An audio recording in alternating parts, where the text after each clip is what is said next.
Kalau saya berpikir balik tadi Mbak Telvi, justru demokrasi yang pemilihan kepala kampung nih, kepala desa nih justru lebih seru dan lebih panas sebenarnya daripada pemilihan Bang Pigo misalnya, atau di pilkada atau segala macam, karena jauh kan orangnya. Banyak kepala desa yang sudah terpilih itu, yang sudah ditetapkan, sudah dilantik, berapa bulan kemudian itu banyak diprotes dan mendatangkan konflik karena tidak kepuasan dan sebagainya, mungkin karena tadi janji-janji politik yang dimana tidak bisa diwujudkan seperti itu. Tapi berkaitan upaya penegakan hukum nanti jangan. Saya nggak mau cerita penegakan hukum kalau bisa ya Pak Pigo ya. Kita berusaha damai, enak, yang penting kondusif, ya kan.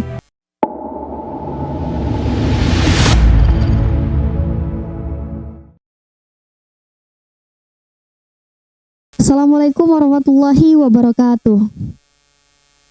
Halo Sobat Pojokers dimanapun Anda berada, kembali lagi bersama saya Nelsiendra, host yang akan memandu jalannya talk show Kim Pojok Kata Sambas pada hari ini. Lama sekali rasanya saya tidak bersua menyapa para Pojokers yang ada di rumah. Selamat sore teman-teman semuanya, semoga teman-teman sehat selalu. Terima kasih saya ucapkan karena selalu setia menonton tayangan dari Kim Pojok Kata. Nah, tentunya pada hari ini saya tidak sendiri, saya ditemani oleh para narasumber-narasumber hebat, bapak-bapak. Dari yang pertama dulu ada dari Sekretaris Dinsos PMD Kabupaten Sambas, ada Bapak Edi. Selamat sore Pak, selamat datang di talk show Kim Pojok Kata. Ya. Kemudian yang kedua, narasumber kita yang kedua ada dari DPRD Kabupaten Sambas, Ketua Komisi 1 ya Pak ya, Bapak Leri Kurniawan Vigo. Kemudian yang ketiga ada narasumber kita dari Polres Sambas, yaitu jabatannya KBO Reskrim ya Pak. KBO Reskrim Polres Sambas, Bapak Depi. Selamat datang Bapak di talk show Kim Pojok Kata. Kemudian teman-teman mungkin bertanya-tanya nih, pada sore hari ini kita akan membahas tentang apa? Nah, pada sesi yang pertama, talk show yang pertama yang mana dipandu oleh Bang Amir waktu itu membahas tentang partisipasi masyarakat pada Pilkades serentak di Kabupaten Sambas. Nah, pada sesi kedua ini kita akan membahas tentang potensi, masalah, dan konsekuensi hukum pada Pilkades serentak di Kabupaten Sambas. Tentunya dengan narasumber-narasumber yang sudah ahli di bidangnya masing-masing, kita akan berbincang-bincang bagaimana sih, apa saja potensi-potensi konflik atau masalah yang akan terjadi di Pilkades serentak di Kabupaten Sambas nanti. Seperti yang kita ketahui, sekarang kan Pak, lagi heboh-hebohnya nih Pak, mau pemilu Pilkada 2024 katanya. Tapi beberapa orang itu sering menyepelekan ataupun mengabaikan Pilkades yang justru sebentar lagi di tahun 2022 pada 15 Oktober ya Pak ya, betul ya, 15 Oktober 2022. Nah, sebentar lagi kita akan mengadakan Pilkades. Seharusnya masyarakat lebih membahas ataupun lebih signifikan lah membahas tentang Pilkades dibanding pilkada ataupun pemilu yang masih lama lah jenjang waktunya gitu kan. Terus ada yang saya baca 53 desa yang tersebar di 17 kecamatan yang akan mengadakan Pilkades serentak ya Pak.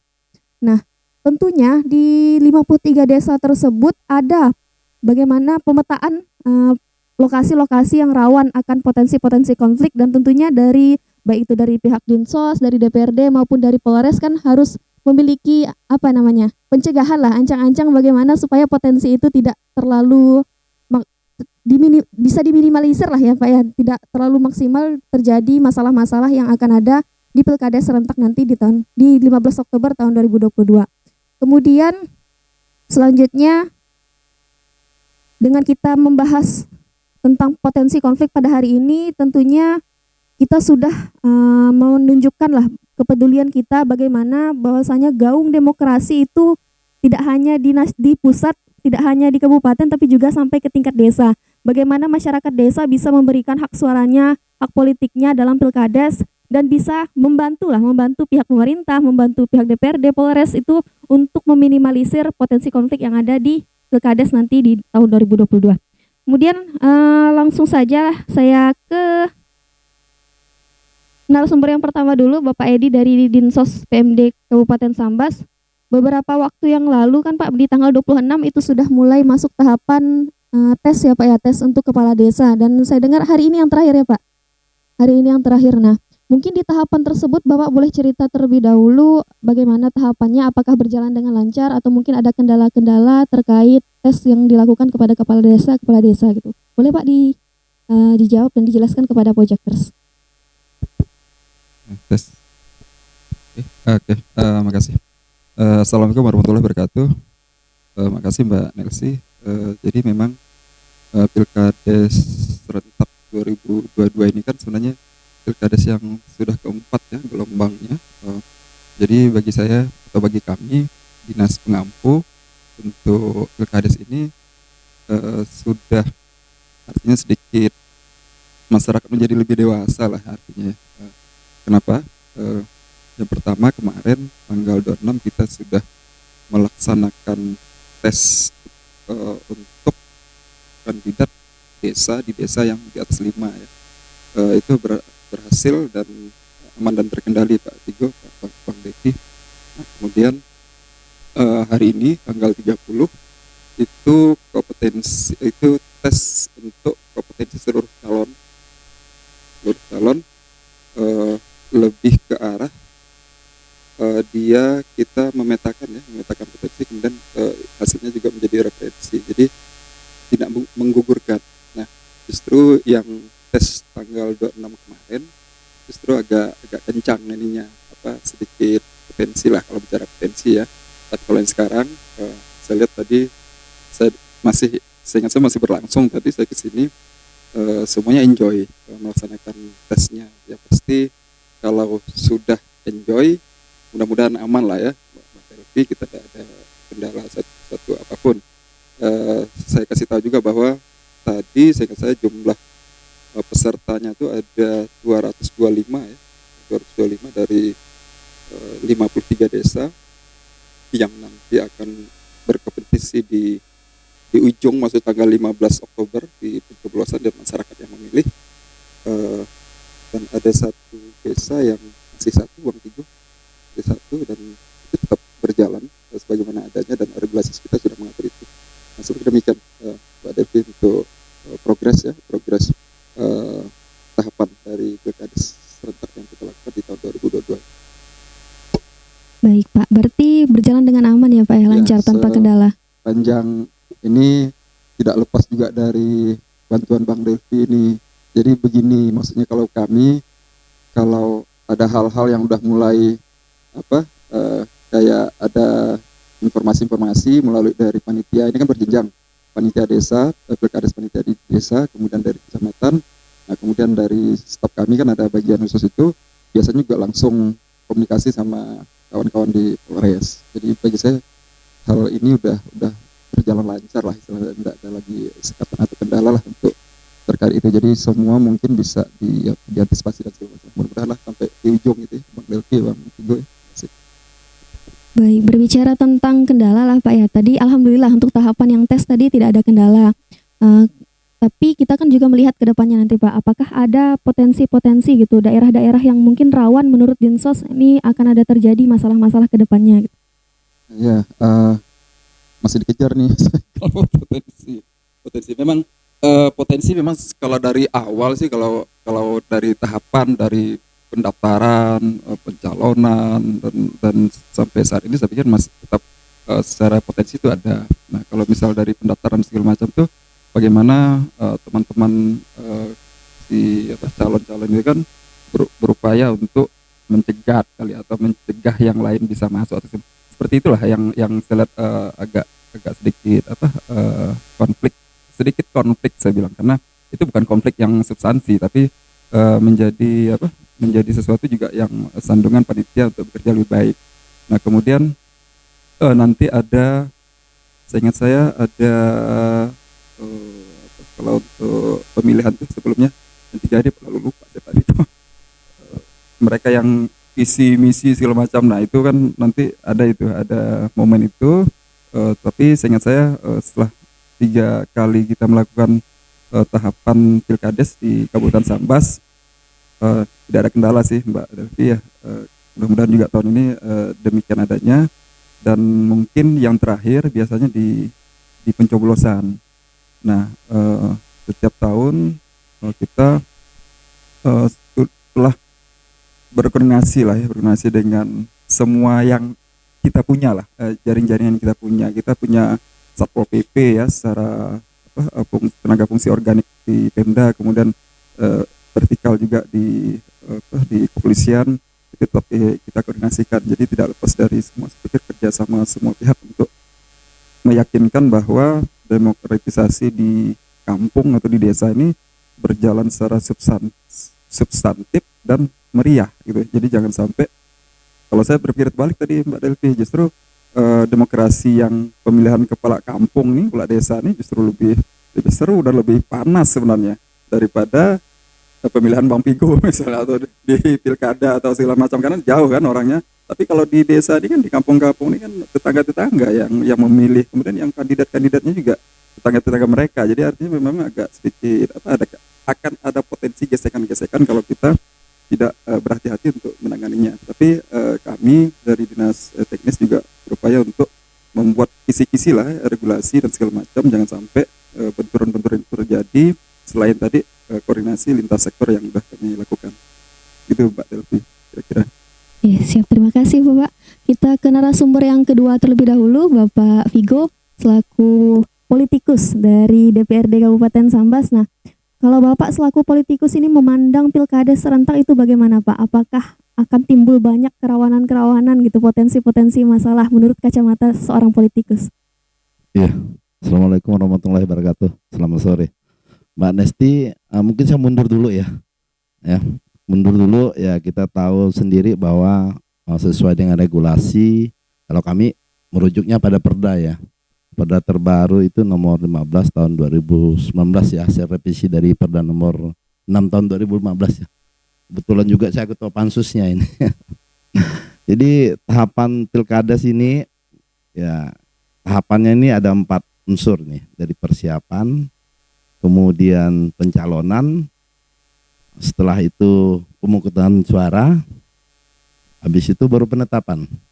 Jadi alhamdulillah ya, ini mumpung ini ada Pak Edi sekretaris, dia udah cukup pengalaman ini, udah lama sekali di Dinsos Pemdes ya.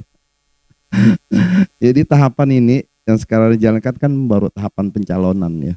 Ya, persiapan ya dari saat membentuk panitia pilkades di desa ya, kemudian dari berbagai tahapan ini saat ini udah masuk ke tahap pencalonan nih.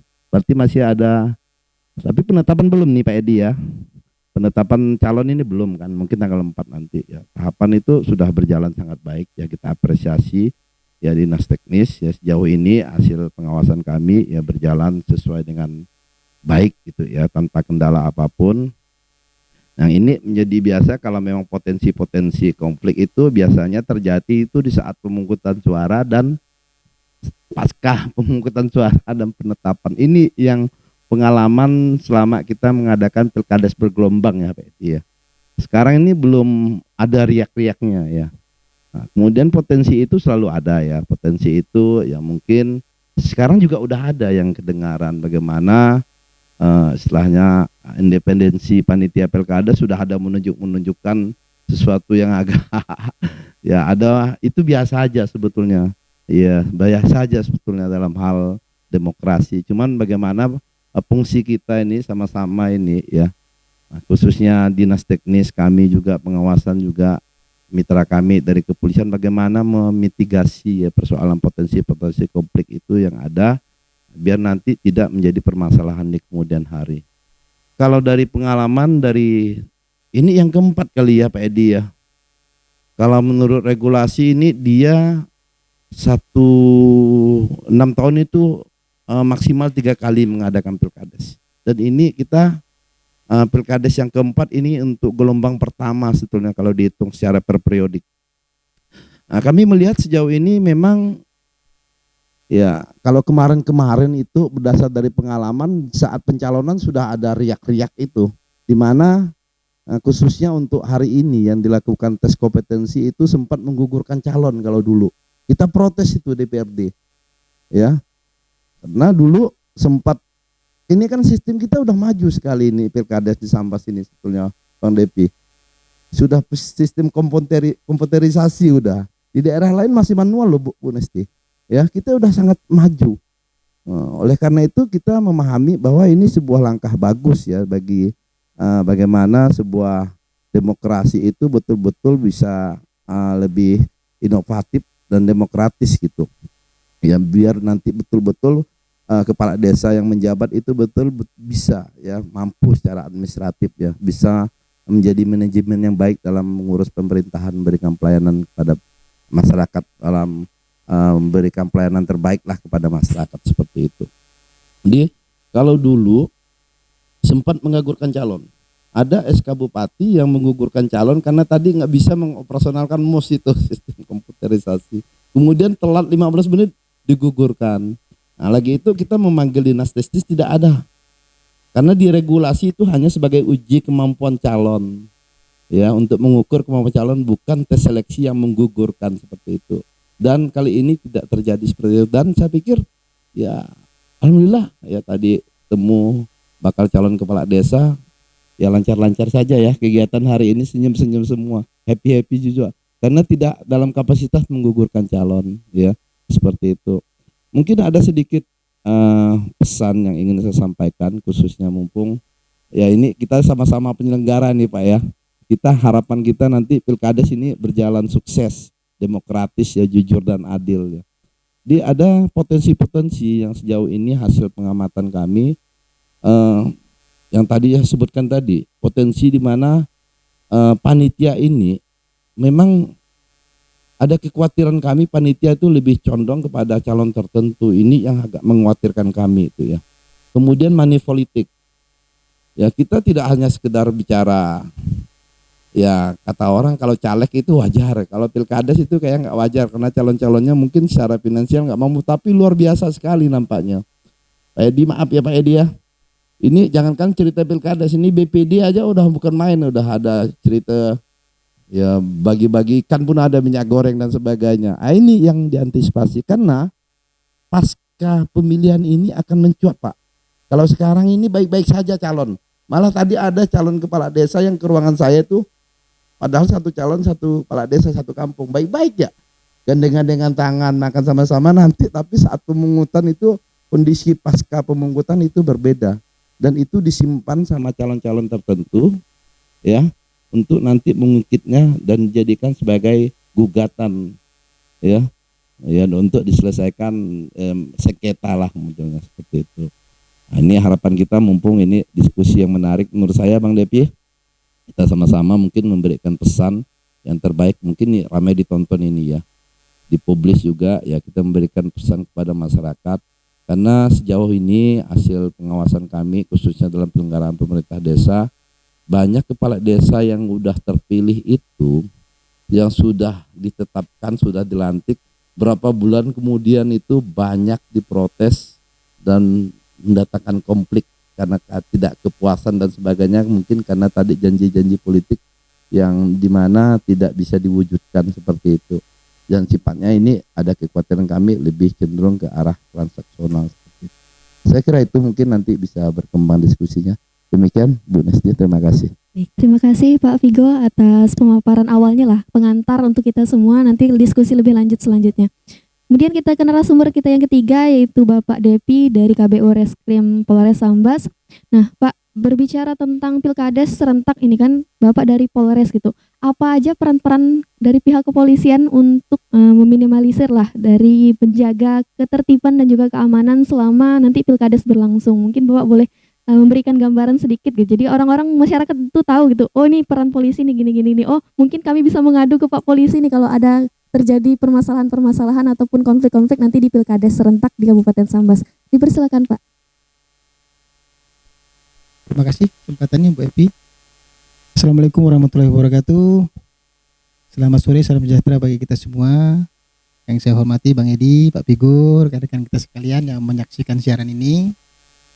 Kalau Bu Epi tadi bilang sedikit, saya maunya banyak, nggak sedikit. Kalau sedikit nanti tanggungnya gitu ya, Pak Edi.